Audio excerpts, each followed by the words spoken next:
Quería hoy, con la alegría característica de los días que uno está contento, traerles una reflexión más para los compañeros y para los amigos.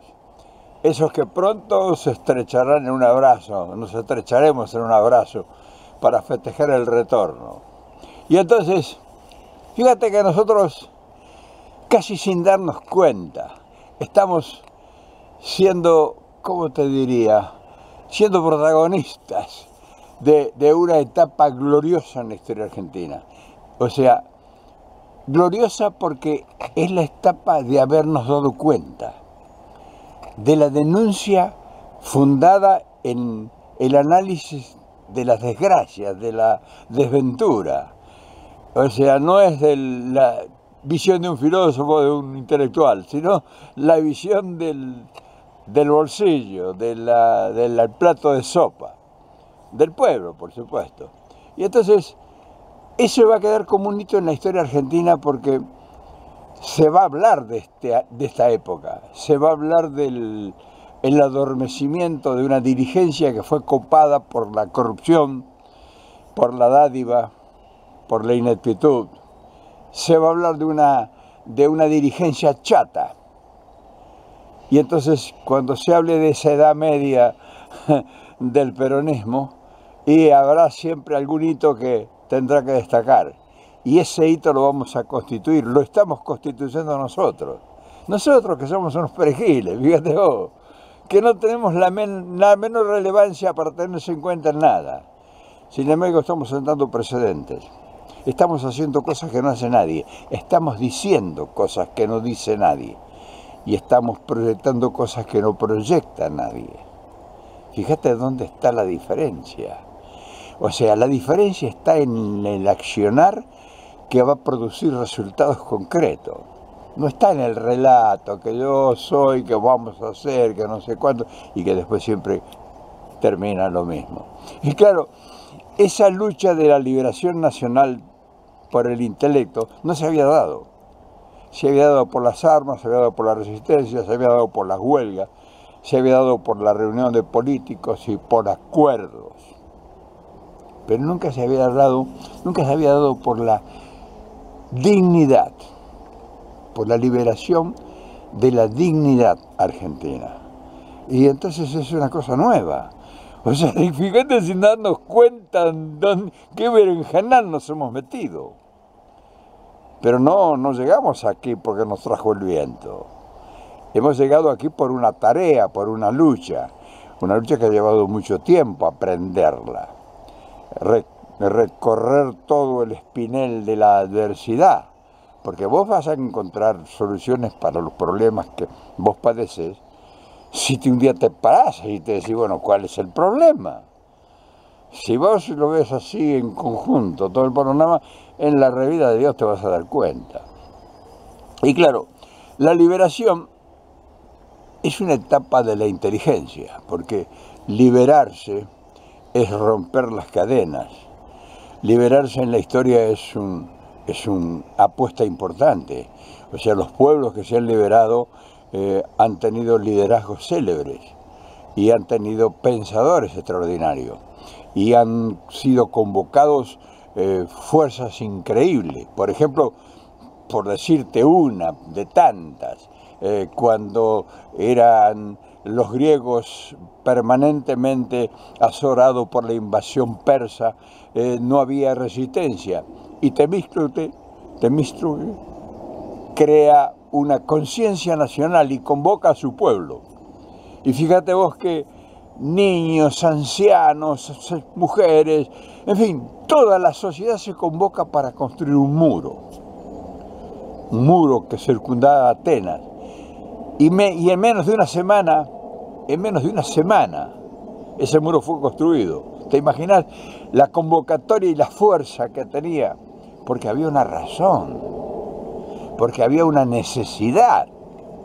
Entonces se convocó un pueblo y ese pueblo respondió. ¿Y a quién le respondió? El líder que tuvo la idea. Pero ¿te imaginas cuánta gente habrá participado en eso? Bueno, nosotros, sin compararnos, por supuesto, estamos en una disyuntiva similar. Nosotros estamos ahora sembrando en una sementera que aparentemente no tiene posibilidad de retoño. O sea, todo está árido, el territorio, las ideas están bien guardadas, como decía la dictadura, las urnas, o sea, no hay ideas, o sea, lo que existe ahora es espanto, a ver cómo se les ha hundido el barco a muchos y están viendo cómo salvan la ropa. Y no ha sido fácil esto de explicar que sin darnos cuenta hemos ido lentamente camino a ser una colonia. No es muy fácil explicarlo porque mucha gente no se ha dado cuenta. Y entonces cuando vos tenés que romper las murallas esas de la ignominia, de la silenciada, de la gran mayoría, y decir, escúchenme, ahí está el lobo. No, nadie te cree. Nadie te cree. Y entonces te das cuenta de la lucha. O sea, ya no es la lucha que vos sigues el ideal y explicás los fundamentos doctrinarios y filosóficos. No, tenés que luchar primero contra la incredibilidad de la gente, de esa gente que no se ha dado cuenta. ¿Qué vas a hablar de filosofías y de futuros a esa gente que no se ha dado cuenta que está encerrado, que ha sido cooptado, que ha sido copado y cooptado, que no tiene dirigentes, que le han hecho creer que tiene dirigentes y son unos fantasmas, que están tratando de ver cómo ellos se cubren? Y claro, es un desafío hermoso, hermoso. Es una provocación también, ¿eh? Te digo una cosa, no podés fallar, porque si vos argumentás algo y que no es cierto, y corres el riesgo de ser pulverizado por la realidad. Imagínate que todo lo que estamos hablando en esta tribuna no fuese cierto, que nosotros solamente tenemos en el país, por ejemplo, el 25% de las posibilidades de poder. Si no fuera cierto, por ejemplo, que decimos nosotros que el 60 y 75% de toda la riqueza del país está en manos extranjeras, porque los nuestros se la entregaron. Y claro, si eso no fuera cierto, ¿qué le puedes decir a la gente? Y claro, por eso uno está contento. Está contento, ¿sabes por qué? Porque tiene el largavista de la experiencia. ¿Sabes lo que es el largavista de la experiencia? El haber visto la misma figura y los mismos hechos varias veces. Entonces, ese es como un largavista. Cuando vos ves ya un bulto, ya sabes qué significa ese bulto, porque vos ya lo volviste a ver 2 o 3 veces en tu vida. Y claro, tenés una experiencia superior a todos los demás, porque todos los demás recién lo ven por primera vez. Y vos ya sabes la forma que se mueve, cómo se conduce, el color que tiene y el mensaje que emite, vos ya lo viste varias veces. Entonces no te puedes equivocar. ¿Te das cuenta cuál es la diferencia? A veces cuando nosotros hablamos de este lugar tan modesto, tan lejano, tan absurdamente increíble. Y claro, esto va tomando fuerza, pero no va tomando fuerza por lo que se dice aquí, sino por lo que se siente ahí, a donde vos estás. Donde vos estás dándote cuenta de una cantidad de cosas que para vos han sido una agresión permanente y que nadie te lo advirtió, que nadie te lo había advertido. Y entonces vos, esperanzado, veías a los tuyos, esos que te dicen que te defienden, que te llevaron ahora a esta encerrona, y vos los ves que siguen haciendo lo mismo. Por ejemplo, ahora se reunieron en San Luis y vos los oís hablar y es como si fueran llegado a descubrir un continente. Parece que hubieran llevado a descubrir el continente. ¿Escuchaste lo que dijeron? ¿Escuchaste a todo lo que dijeron? ¿Escuchaste alguna propuesta? Pues yo te pregunto porque a lo mejor yo no la escuché. Alguna propuesta de decir, bueno, ahora nosotros tenemos esto. Y entonces uno de los habladores sacó un papel y dijo: los principios que vamos a ocuparnos inmediatamente cuando tomemos el poder. Esto... No, hablaron a ver cómo ellos se acomodaban. ¿Te das cuenta de la diferencia? Y qué divino esto. Para nosotros se están deschavando con nosotros. Están diciéndolo, están manifestando sus incapacidades. Tipos que no se podían ver, ahora se mandan mensajes. ¿Te imaginas que esa gente volviera a tomar el poder y el gobierno otra vez? ¿Te imaginas? ¿Cuál es tu futuro? Y el otro Macri, el hijo de Macri, ¿será? Seguro, no tiene otra alternativa. Vos no te imaginás el placer que significa ir deschavándolos a todos. Porque, ¿sabes lo que? Se regalan para que uno los deschave. Imagínate vos que ellos, toda esa gente, en un determinado momento tuvo en sus manos un determinado poder. Y un determinado poder que eran amos y señores de las decisiones. O sea, eran ministros, eran gobernadores, gente de Estado, gente que podía hacer la diferencia. O sea, tenían en las manos el poder soberano que le había otorgado el pueblo. Y terminamos nosotros con toda esa gente, terminamos en las manos de Macri. O sea, terminamos en las manos de la timba internacional, de la aventura, en fin, no es Macri, Macri es la figura, la proa, pero terminamos en el desastre. Entonces, vos te imaginás que ahora se muestran ellos haciendo una parodia, una comedia, y se abrazan y se prodigan besos y se prodigan amores profundos. Y hace menos de 3, 4 meses estaban como los perros y los gatos. ¿Cómo? Ahora se dieron cuenta que había que unirse porque el espanto les cae a ellos.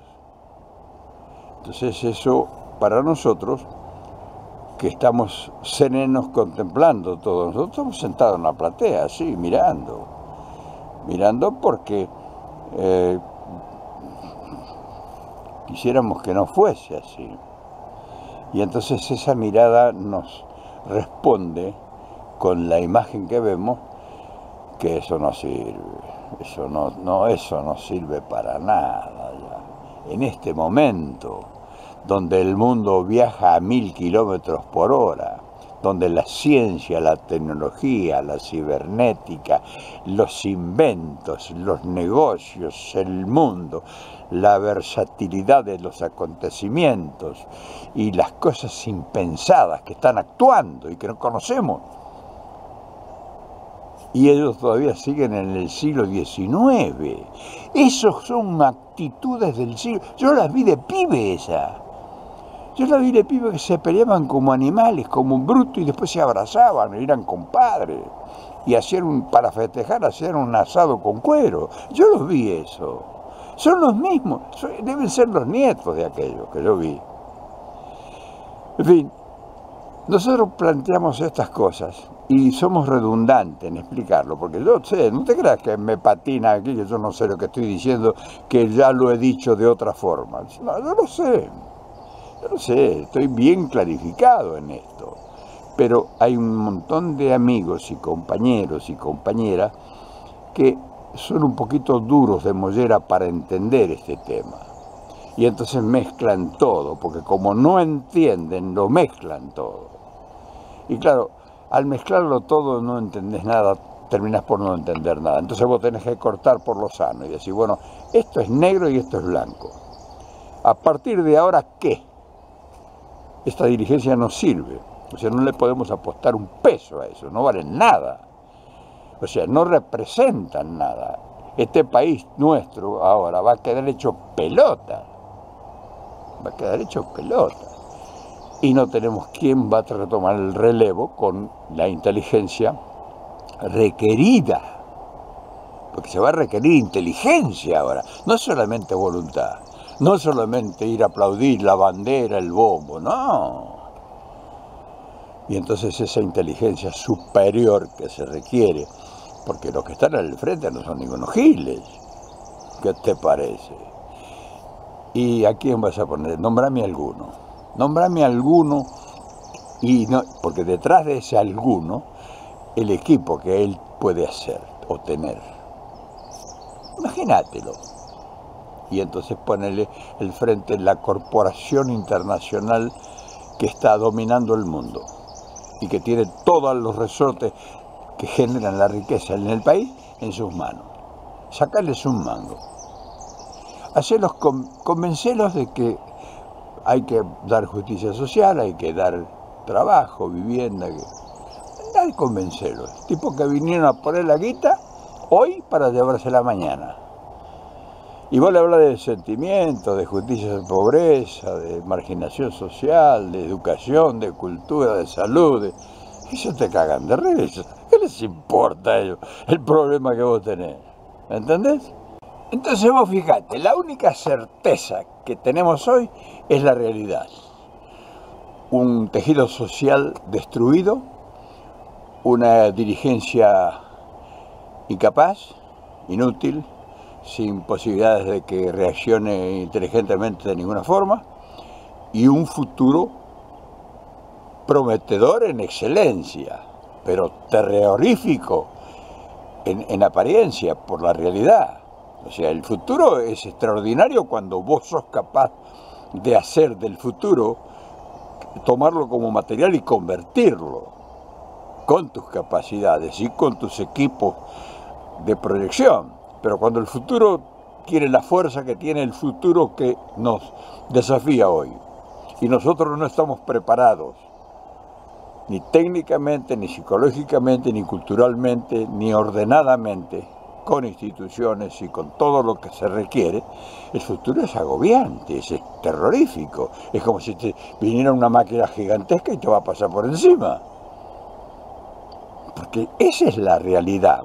El futuro es una máquina gigantesca que te puede prodigar de riquezas y de bonanzas incalculables o te puede aplastar si vos no estás preparado para enfrentarte con ese monstruo. Y claro, estas cosas hacen que nosotros tengamos que maniobrar. O sea, maniobrar significa, che, me ayudás, me acompañás, ¿sabés qué te parece? ¿Cómo la ves? Mira, este es lo que va a pasar. ¿Cómo hacemos? Y entonces decimos, bueno, y empezás a hacer nombres de la gente que vos tenés. O sea, vos empezás a sacar de tus alforjas, de tu canasta. Sí, fulano, fulano, fulano, fulano. No mueven el amperímetro. O sea, sí, los podés. Lo agarra Clarín o lo agarra La Nación y te hacen un líder en una semana. Te inventan un tipo en una semana, pero de paja. O sea, le ponen una careta y lo maquillan de Gardel, pero no es Gardel. ¿Vos te acordás de Zapac, aquel imitador famoso que había? Que las 1000 voces de Zapac, que Zapac era la gente que lo maquillaba era extraordinario. Salía como Gardel y era Gardel. Y vos decías, pero qué fantástico. O salía como Caputo y era Caputo. O salía como Alfonsín y era Alfonsín. Y era Zapac, no era ningún. Y salía como Borges y era Borges. Y qué extraordinario. El maquillista, el maquillador era el artista ahí. El personaje era siempre Zapac, con la cara de los célebres, de los importantes, y la voz que le hacía la impostación de voz. Esto es lo mismo. Clarín te va a fabricar un presidente. En cuanto te descuides, tenés un candidato del peronismo. En cuanto te descuides, y te van a sacar, o sea, ellos van a buscar la figura, o sea, lo bonito, lo que dicen, aconsejan las encuestas, la cara bonita, la sonrisa, dientes bien arreglados, en fin, voz impostada, canchero para sobrarte de entrada. Dicen, no, nosotros tenemos, así te empiezan ellos, no, es una cosa que nosotros, pues, Nosotros, eso es una cosa para nosotros. Nosotros tenemos, en el mundo tocamos impuestos, nada, o sea, te bajamos los impuestos, recibimos inversiones, están esperando en el aeropuerto la gente para entrar con... En fin, te inventan todo. Pero olvídate, no te olvides que Zapac, aquel célebre cómico argentino, que tenía la capacidad de caracterizarse en todos los personajes. Esto es lo mismo.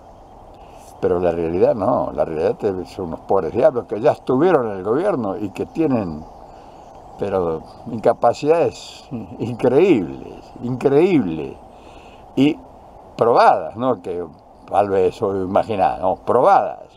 Entonces, por eso te digo que hay que seguir analizando esto y hay que seguir repitiéndose con el mismo tema, porque es verle desde otros puntos de vista la misma situación. Frente a toda esta realidad, nosotros hemos sido muy cuidadosos con la figura de Cristina. Fíjate que hay un detalle que es bueno recalcarlo. Mucha gente cree que cuando yo ataco a toda esa gente, estoy atacando a Cristina. Y no es así. Para mí Cristina es la única figura rescatable de todo el espectro político argentino en ese momento. Escucha bien, te lo vuelvo a repetir por si las dudas alguien distraído no lo escucha. Cristina es la única figura política de fuste en el panorama nacional que realmente tiene capacidad suficiente para estar al frente de la conducción del Estado. Pero a Cristina hay que ponerle un equipo de excelencia. Esa es la diferencia que tenemos entre mucha gente que me dice un montón de cosas y la visión nuestra. Cristina tiene el conocimiento, Cristina tiene la capacidad, Cristina tiene la imagen, porque se necesita imagen para hacer liderazgos. Y Cristina tiene uno o dos hombres que pudieran ser extraordinariamente importantes en la nueva etapa argentina. Uno o dos hombres, nada más. Pero, claro, esos dos hombres ahora están porque se han encargado de destruirlos, de bajarlos del pedestal donde pudieran ser, y ellos, quizá un poco desprolijos, han caído en la trampa. Pero no obstante eso, yo creo, modestamente, que es rescatable y son útiles por lo que saben, por lo que conocen y porque la emergencia implica que ya no puede venir gente a aprender en determinadas cosas donde hay que saber ya qué botón apretar. Ya, no dentro de 2 años o 3 que le lleva el aprendizaje a cualquiera que pueda ser ministro o lo que fuere. Hay acá gente, 2 personas, lo digo, que saben dónde están los botones y que a ciegas pudieran ir a apretarlos y al otro día empieza a funcionar, empieza a salir el agua. Te voy diciendo todos estos detalles para que vayas entendiendo cuál es la idea, porque la idea, mientras nosotros preparemos una nueva dirigencia que va a ser requerida dentro de 10 años para conducir ya el Estado en marcha, o sea, el muerto ya resucitado, mientras tanto, lo que debemos hacer ahora. No esté distraído porque por ahí va a pasar las cosas, no por todos estos mamarrachos que andan tratando de juntar a ver cómo salvan la ropa. Y ya para ir cerrando con esto, nosotros indefectiblemente tendremos que terminar por entender que el poder debe volver al pueblo, que el pueblo ha sido el que mayor afectación ha sufrido con toda esta cantidad de aventuras y de aventureros, y que no tenemos más espacios para soportar ni posibilidades de que se produzca algún cambio con todo lo que tenemos frente a nosotros. Entonces, esa realidad tiene que llamarnos la atención, es un signo que nos está alertando sobre lo que va a suceder en el futuro cuando dentro de pocos años seamos 10 o 15 millones más de habitantes y que ya los problemas van a ser irreversibles. Y entonces esa dirigencia no nos garantiza nada porque se va a reciclar con otra dirigencia igual. No va a haber una mejora en los ejemplos que ellos están emitiendo. Entonces, los fundamentos que nosotros debemos ir en busca de las soluciones que necesitamos y que imperiosamente tienen que estar disponibles para acrecentar una idea, es que tenemos que formar una nueva dirigencia. Pero está clarísimo. No es que es un descubrimiento del hilo negro. Está clarísimo que nuestra dirigencia ha sido la causante de que nos ha llevado a esto. Porque necesitamos formar verdaderos equipos de trabajo. Porque el que está enfrente a nosotros, que llamémosle enemigo, adversario, poder corporativo, banco internacional, lo que sea, llamémosle lo que sea, es nuestro enemigo. O sea, no somos nosotros. Entonces esa gente está muy capacitada y tiene muchos instrumentos en sus manos demasiado sofisticados. Entonces necesitamos anteponerle un ordenamiento, una capacitación de gente que sepa qué es lo que está defendiendo y que su honestidad nos garantice eso. Y nosotros ahí debemos ser estrictos para que la honestidad sea el valor fundamental de nuestra dirigencia. Y eso hay que crearlo. Eso no se da silvestre, lo silvestre lo tenemos ahí como muestra. Entonces, por eso quiero que estos mensajes los divulgue para que la gente entienda de qué se trata y qué es lo que está en juego y cuáles serían las posibilidades de detener esta terrible lapidación de la patria y recuperar nosotros con inteligencia el lugar que nos corresponde y que nunca debimos haber perdido. Ya nosotros no solamente tenemos que buscar recuperar la justicia social, la independencia económica y la soberanía política, debemos recuperar el país. Fíjate vos, ya no debemos solamente recuperar lo que internamente teníamos que defender hasta hace muy poco tiempo. Ahora, además de todo eso, que es una espada de Damocles pendiente porque está todo en cuestionamiento, debemos recuperar la patria, que está enajenada. Por eso, vos estás convocado, y me he cansado de decírtelo, no sé de qué forma explicártelo más. Y entonces tenemos que preparar gente. Tenemos imperiosamente que preparar gente. Súmense a la propuesta, mejoren la idea. Mejoren la idea. Pero no esquiven el bulto, porque si no resolvemos el problema con una nueva dirigencia capacitada, estamos en extinción. Seguro que estamos en extinción.